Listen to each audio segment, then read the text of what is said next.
Good morning student. देखिए, आज हम अपनी जो नेक्स्ट क्लास है एमएससी फाइनल जूलॉजी, पेपर है gene and differentiation. Gene and differentiation में हमने जो बायोलॉजी ऑफ सेक्स डिटरमिनेशन का जो टॉपिक पढ़ा था पिछले क्लासेस में, हमने स्टार्ट किया था biology of sex determination of sex determination. और बायोलॉजी ऑफ सेक्स डिटरमिनेशन के अंदर हमने जो फर्स्ट टॉपिक पढ़ा है वो पढ़ा है प्राइमरी सेक्स डिटरमिनेशन या क्रोमोसोमल सेक्स डिटरमिनेशन इन ड्रोसोफिला, सॉरी मैमल्स। मैमल्स में हमने क्रोमोसोमल सेक्स डिटरमिनेशन पढ़ा है और हमने जो पिछली क्लास ली थी उसमें मैंने बताया था 44 + XY ये क्या होगा, मेल। 44 + XX क्या होगी, फीमेल। तो यहां पर ये तो एक प्रकार की दो X क्रोमोसोम्स रखती है, यानी X क्रोमोसोम है इसमें मेन इंपॉर्टेंट, ठीक है। अगर दो X क्रोमोसोम्स हैं तो फीमेल बनेगी, और एक X क्रोमोसोम और दूसरा Y क्रोमोसोम्स है तो क्या बनेगी, मेल बनेगा।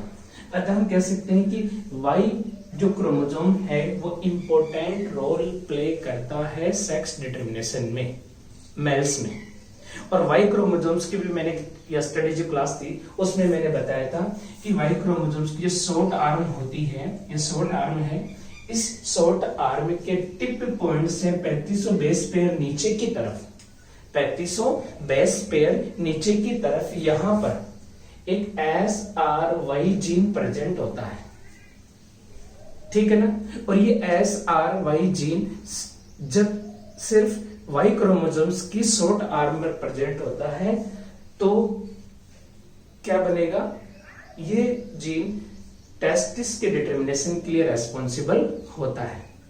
लेकिन हमने आगे एक्सपेरिमेंट किया था कि अकेला SRY gene is not complete development of the testis, because क्योंकि जो अगर हमने जैसे मान लो किसी फीमेल कैंडिडेट है 44 + X को फीमेल है, इसमें हमने इस SRY जीन को इंजेक्ट करवा दिया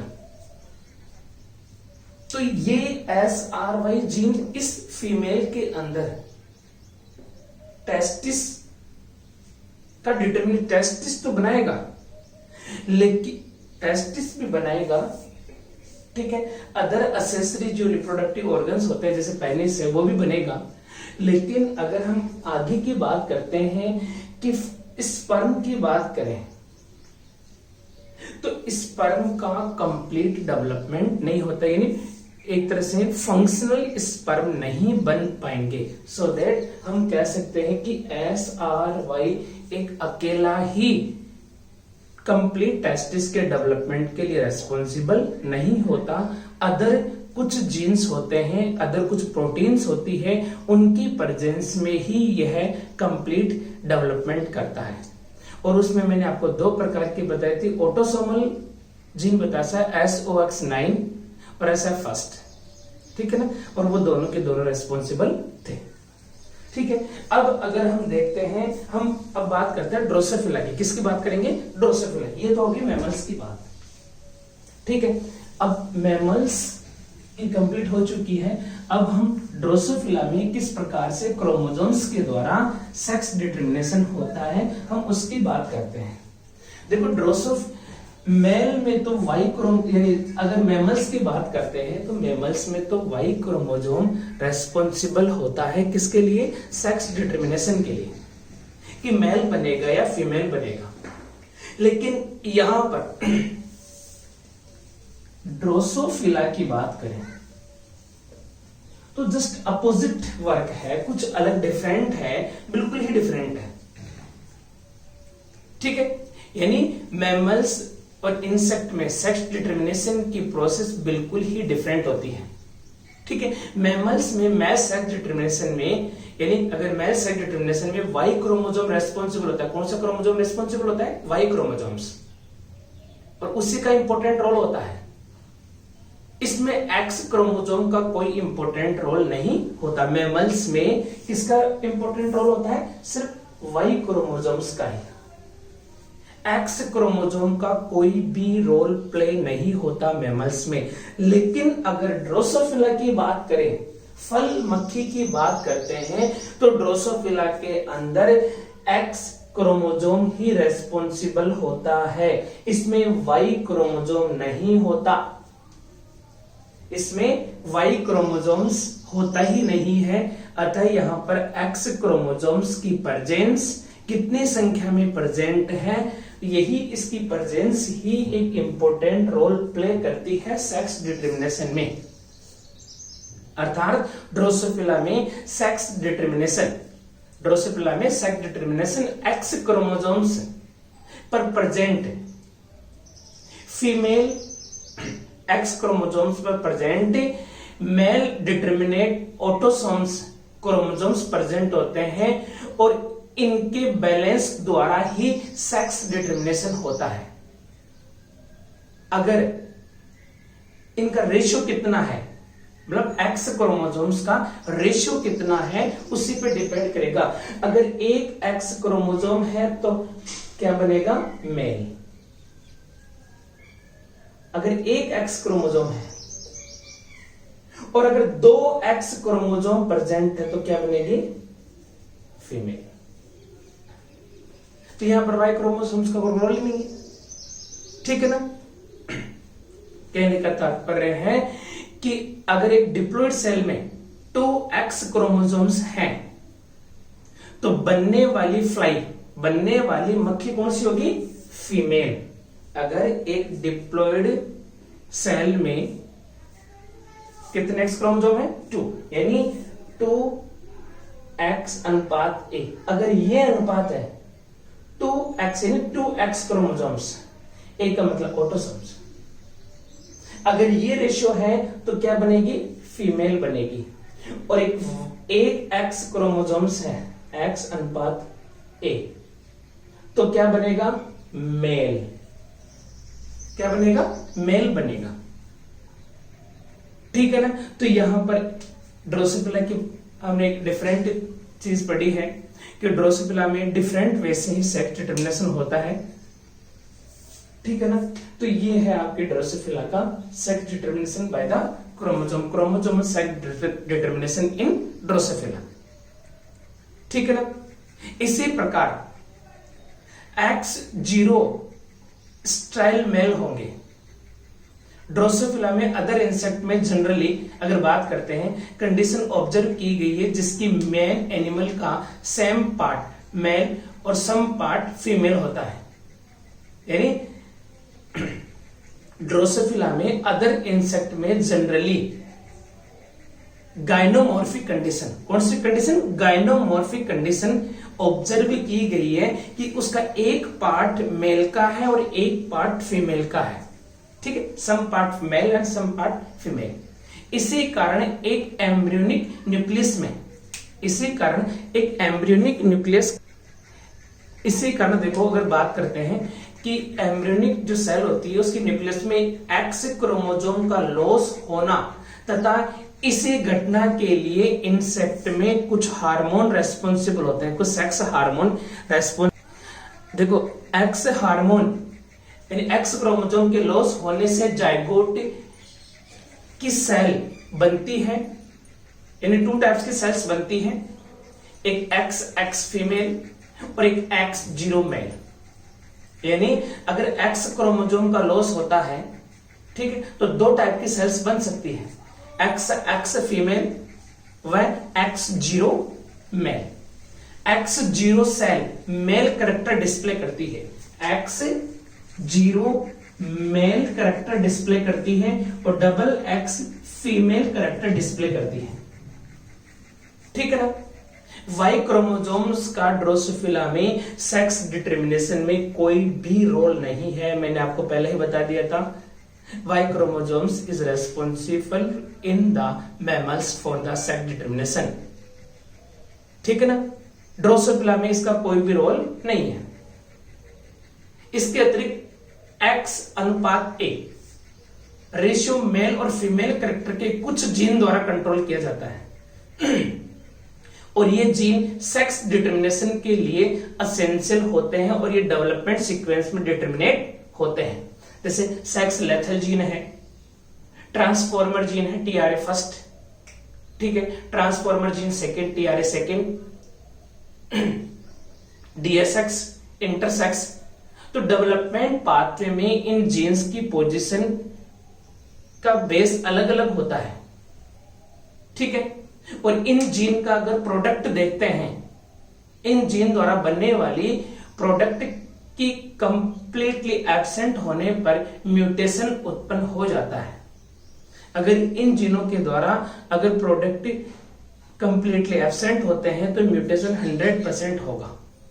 तो ये इस प्रकार से मैंने आपको बताया कि अगर 2 X क्रोमोसोम अगर ड्रोसोफिला के अगर जाइगोट यानी न्यूक्लियस में जो जाइगोट है उसमें प्रेजेंट है तो 101% इसमें फीमेल उत्पन्न होगी। अगर एक X क्रोमोसोम है तो मेल उत्पन्न होगा। तो ये तो हो गया अपना ड्रोसोफिला में सेक्स डिटर्मिनेशन, ठीक है। अब देखो इसी यूनिट का अपना 10.2 जो टॉपिक है हम उसके बारे में थोड़ा सा डिस्कस करते हैं, ठीक है।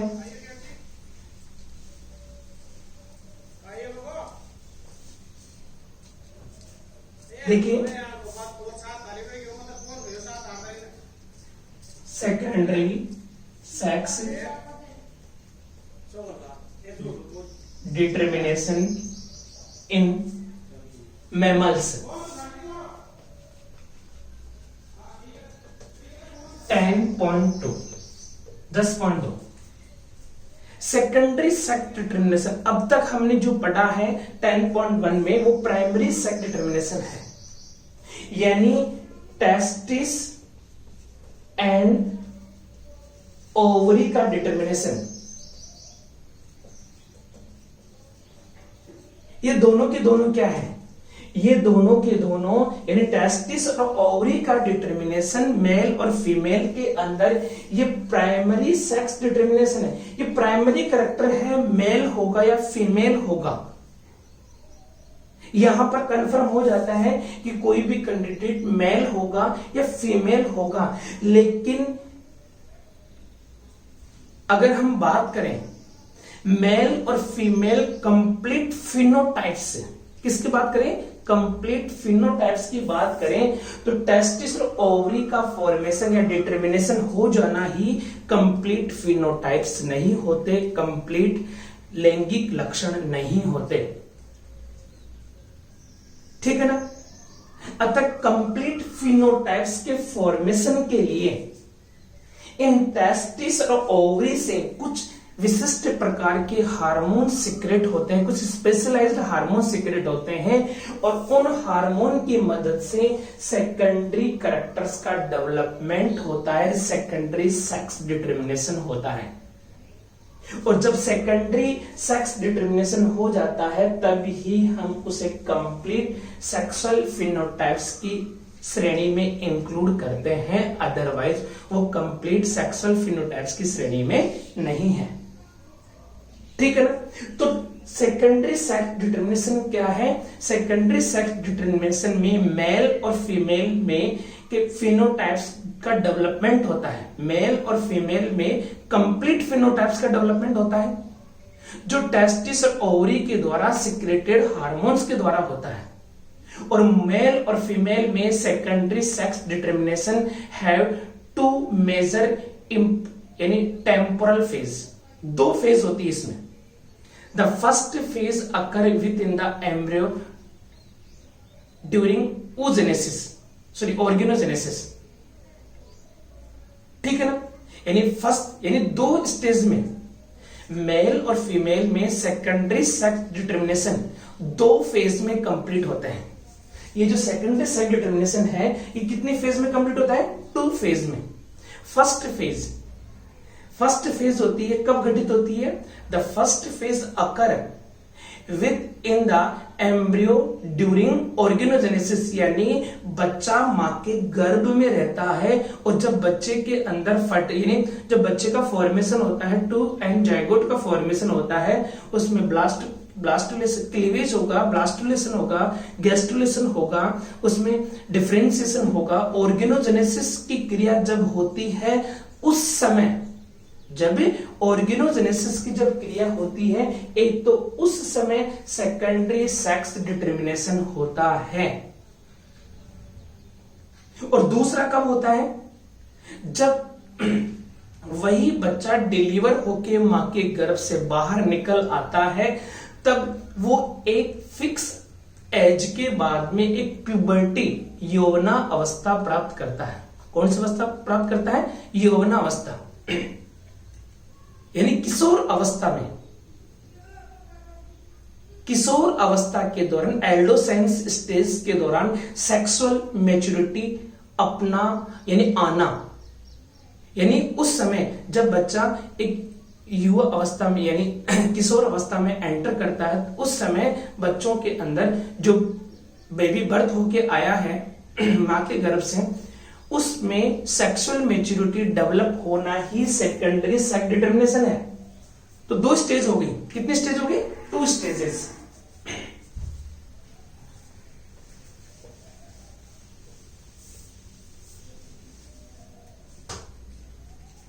फर्स्ट स्टेज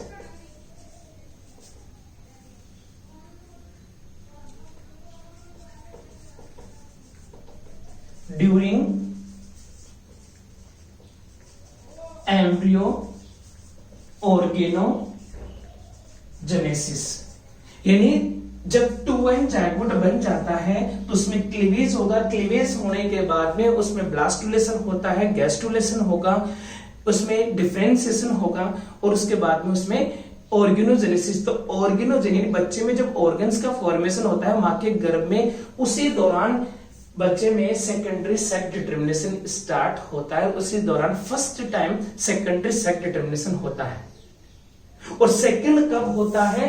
जब सेकंड स्टेज है, जब बच्चा प्यूबर्टी अवस्था, यौवना अवस्था, यानी जब बच्चा किशोर अवस्था में एंटर कर जाता है, तो उस समय सेक्सुअल मैच्योरिटी